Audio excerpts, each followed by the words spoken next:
Salut les amis, voilà, j'espère que vous allez bien.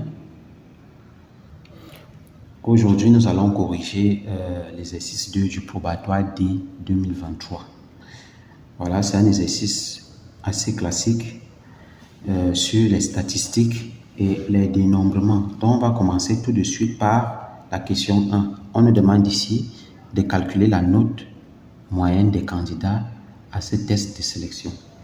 Déjà, pour calculer la moyenne, il faut déjà avoir le total. Donc ici, on va mettre le total. Voilà. On nous a dit ici qu'on a 80 candidats. Voilà. Excusez, c'est l'encre qui est au niveau de mon doigt. Ne vous inquiétez pas, il n'y a rien. Voilà. Maintenant, on nous demande ici de calculer la moyenne. Vous savez que, à part le total, si les modalités sont en classe, ok, si les modalités sont en classe, on doit chercher les centres de ces classes-là. Voilà, ici j'ai donc mis les centres de mes classes. Qu'est-ce qu'on va faire pour trouver la moyenne? On va faire ça fois ça, plus ça fois ça, plus ça fois ça, plus ça fois ça, plus ça fois ça. Le tout divisé par l'effectif total. C'est exactement ça qu'on va faire maintenant. Voilà ce que j'ai expliqué bien avant. Voilà ça que j'ai écrit ici. Et maintenant, lorsqu'on fait les calculs, on va trouver en haut, on va trouver 4370,5 divisé par 80. Tout ceci va nous donner, ici ça va nous donner 54,63. Donc ça c'est sur 100. Hein. Donc ça veut dire quoi? Ça veut dire que la moyenne des candidats à ce test est de 54,63 sur 100. Voilà, c'est ce que j'ai écrit ici. Et on passe à la question suivante. Voilà, la question suivante nous dit de calculer la médiane de cette série par interpolation linéaire. Allons-y. Voilà, dans ce cas-ci, il faut savoir que la médiane, c'est quoi? C'est la note qui va diviser nos candidats en deux parties égales, ok? C'est-à-dire, c'est cette médiane-là qui va départager 40 d'un côté, comme c'est 80, 40 d'un côté et 40 de l'autre côté. Donc, c'est cette médiane-là qu'on va trouver par interpolation linéaire. Maintenant, pour pouvoir trouver notre médiane, il va falloir qu'on fasse le tableau des effectifs cumulés croissants ou décroissants, ça dépend. Voilà, allons-y, on classe rapidement le tableau des effectifs cumulés croissants. Voilà, ici, j'ai donc classé ce petit tableau des effectifs cumulés croissants. Donc, pour trouver ces effectifs-là, ok, donc on va se référer à ce qu'on a là. Hein. Donc, on va mettre 16 ici, ok, puis on va faire 16 plus 20, ça fait 36. On va faire 36 plus 24, ça nous donne 60. Puis on va faire 60 plus 14, ça nous fait 74. Puis on va faire 74 plus 6, ça nous donne 80. Il faut toujours vérifier que votre premier effectif est ici et votre total est là. Voilà. Maintenant, on va chercher le total divisé par 2. Voilà. Maintenant, 40 est situé où? Ici. 40 est situé entre 36 et 60. Ok? Maintenant, qu'est-ce qu'on va dire? On va dire 40 est situé entre 36 et 60. C'est vrai, non? Maintenant, ce 40-là correspond à la médiane. Ok? Et cette médiane-là correspond à quoi? Voilà. Maintenant, on va chercher la classe qui est entre 36 et 60. Voilà. Allons-y. Voilà, on voit bien que 40 est situé entre là et là. Voilà. Donc, entre 50 et 60. Donc, la médiane ici est située dans la classe qui est entre 50 et 60. Et 60, donc je vais mettre 50 ici et 60 là. Voilà. Maintenant, voilà comment on calcule. Donc, j'aurai médiane moins 50 divisé par 40 moins 36, 40 moins 36, égale, vous avez 60 moins 50, ok, divisé par 60 moins 36. Voilà comment est-ce qu'on fait pour déterminer la médiane par interpolation linéaire. Beaucoup le savent. Et il y a quelqu'un qui m'a posé cette question-là. C'est pour ça que je refais ça soigneusement. Ok? Voilà. Maintenant, ici, on aura ME moins 50 divisé 40 moins 36. Ça fait 4. Ok? Égal. Ici, on aura 60 moins 50, ça fait 10. Puis, 60 moins 36, ça nous donne 24. Voilà. Ça veut dire quoi? Donc, ici, c'est l'équivalence. Donc, on peut appeler ça étoile. Donc, étoile équivaut à... On continue. Ça équivaut à... Donc, on va donc faire le produit des extrêmes égal au produit des moyens. Donc, ici, on aura 12 facteur de ME moins 50 égale à 4 fois 5, 20. Voilà. Donc, ici, ça équivaut à... Donc, ici, on aura M moins 50 égale à 20 sur 12. 20 sur 12, c'est aussi égal à 5 divisé par 3. Voilà. Et 5 divisé par 3 égale à 1,66. Voilà, donc ME égale à 1,66 plus 50, donc ça va nous donner ici 51,66. Donc la médiane égale à 51,66. Et la médiane ici, voilà donc la note qui divise nos candidats en deux parties égales. Donc en 3, on nous dit les candidats dont 3 femmes ayant obtenu une note supérieure ou égale à 75, c'est-à-dire ici. Donc ici, on nous dit qu'il y a 3 femmes ici. Voilà. Et 3 hommes. Donc c'est ça qu'il faut comprendre sur ce bout de phrase. 75 sont soumis à un test oral. Donc on choisit ces gens-ci pour les soumettre à un test oral. On décide de commencer par un groupe de 3 candidats choisis simultanément. Donc, dès que moi je vois simultanément, moi je pense à la combinaison. Donc, je sais que dans mes questions, j'aurai affaire aux combinaisons. Si vous voyez successivement, c'est arrangement, aussi simple que ça. Maintenant, s'il y a des remises, c'est des playlists. Maintenant, ici, on demande de déterminer le nombre de groupes que l'on peut former. Maintenant, qu'est-ce qu'on nous a dit ici? On nous a dit que les 6 candidats, donc 3 femmes ayant obtenu une note supérieure ou égale à 75, sont soumis à un test oral. On décide de commencer par un groupe de 3 candidats. Donc, on va choisir 3 candidats de manière simultanée. On ne tient pas compte de l'ordre ici. On choisit comme ça.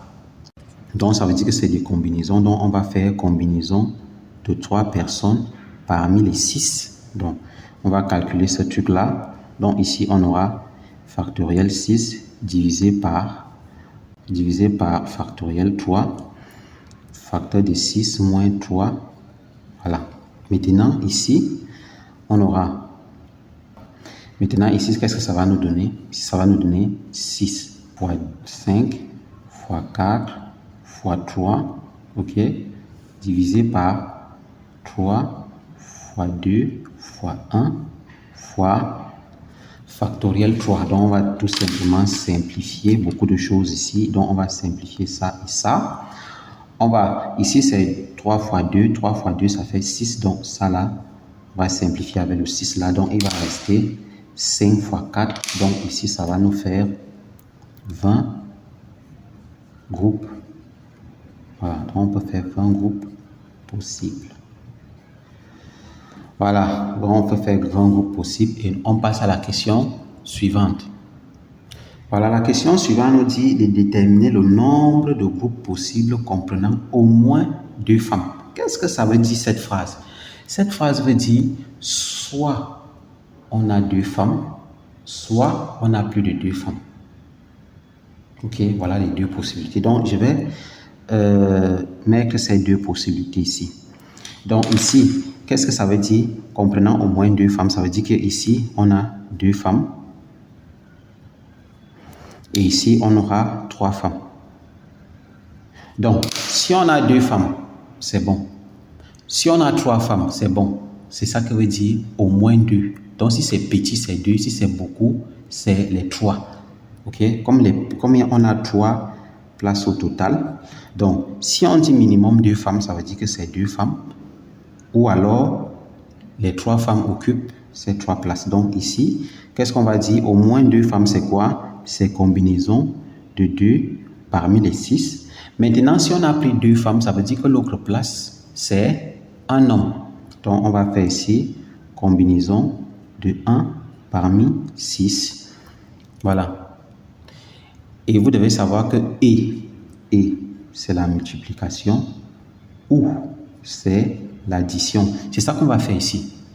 Donc, on doit choisir 2 femmes parmi les 6 et un homme parmi les 6. Donc, ici, on va multiplier. OK? Maintenant, deuxième cas. Ici, ça sera combinaison de 3 parmi 6. Et voilà. Ici, on a déjà choisi 3 femmes qui vont occuper les 3 places. Donc, ici, ça sera 0 homme parmi les 6. OK? Ici, donc, soit on a 3 femmes, ou on a 2 femmes, ou 3 femmes. Le ou là, ça sera donc le plus. Donc, on va tout simplement faire ceci plus cela. OK? Voilà. Donc, je vais remettre ça ici au propre. Voilà, c'est ce truc-là qu'on va donc calculer. Donc, ici, c'est soit on a 2 femmes, soit on a 3 femmes dans les 3 places. Voilà. Maintenant, à vous donc de calculer ce nombre-là. Et on passe à la question suivante. Il ne faut pas oublier que combinaison de 0 dans quelqu'un, c'est toujours 1. Donc ici, c'est 1. OK? Voilà, en cadre, on nous dit les 6 candidats retenus pour le test oral sont invités à s'asseoir autour d'une table de 6 chaises, de telle sorte que 2 personnes de même sexe ne soient pas assises côte à côte. Voilà, donc on aura une table où il y aura 6 chaises. Donc on va mettre femme, homme, femme, homme, femme, homme, femme, homme. OK? Donc on ne veut pas femme, femme ou homme, homme. Voilà, c'est ce qu'on dit dans cette phrase. Ici, donc on dit chacun des 3 hommes tend la main à toutes les femmes. Les femmes ne se saluent pas entre elles. En gros, ça veut dire que ce sont les hommes qui saluent les femmes, OK? Et les gens de même sexe ne se saluent pas. On est d'accord? Les femmes ne se saluent pas entre elles. Les hommes se lèvent et tendent la main seulement aux femmes. Ça veut dire quoi? Les hommes ne se saluent pas. Et on précise ici que les femmes, elles aussi, ne se saluent pas. Voilà. Maintenant qu'on a compris ce qu'on dit dans ce petit texte, on dit à déterminer le graphe permettant de modéliser cette situation. Allons-y. Voilà, ici on va essayer de modéliser le graphe. OK? Qu'est-ce qu'on a dit? On a dit que les hommes et les femmes vont s'asseoir autour d'une table. Et ils sont 6. OK? C'est-à-dire 3 hommes et 3 femmes. Donc ici, qu'est-ce que je vais faire?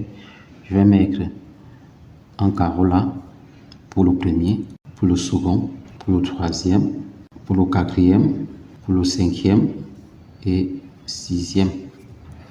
Voilà, ici je vais mettre H, F, H, F, H, F. Donc ici, voilà donc ce qu'on nous a dit, pas de femme à côté d'une autre femme et pas d'homme à côté d'un autre homme. Et c'est ça qu'on constate ici. Maintenant, on dit quoi?